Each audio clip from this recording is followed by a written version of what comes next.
Hey, boys and girls, I hope that you're having a great week. Hey, I wonder if you like knock knock jokes. Well, I do, and I want to share a few of them with you now.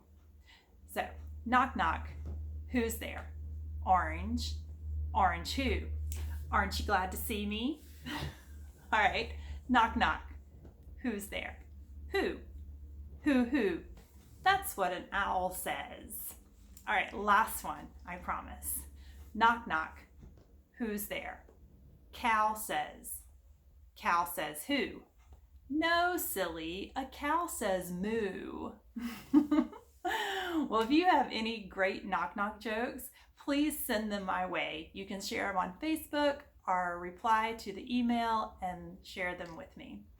This week in our Bible story, we learn about one of Jesus's followers named Peter, who surprised the other people at the church by showing up at their door, knocking at their door when he was arrested and put into prison. So I'm going to tell the story in my own words, but if you would like to read it from the Bible, I encourage you to look up Acts chapter 12, verses 1 through 17. So the story goes that King Herod did not like the church. It was an early church, and he harassed and he punished many of the followers of Jesus. During Passover, he had Peter put in prison, and he was planning on putting him on trial after the festivals. Well, Peter was guarded by 16 soldiers in prison. That's a lot. While he was in prison, the church people prayed and prayed for Peter. The night before he was to be on trial, Peter was sleeping between two soldiers.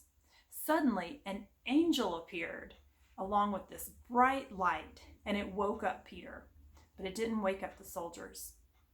The angel said to Peter, "Get dressed, put on your sandals and your coat, and follow me." So Peter did what the angel told him, even though he thought perhaps he might be dreaming. He wasn't sure. But after Peter left the prison and the angel disappeared, he went to the house where the people from the church were meeting and they were praying, and he knocked on the gate. Well, a girl named Rhoda came to the gate, and she was so excited to hear that it was Peter on the other side of the gate that she forgot to let him in. Instead, she ran to tell everyone that Peter had arrived.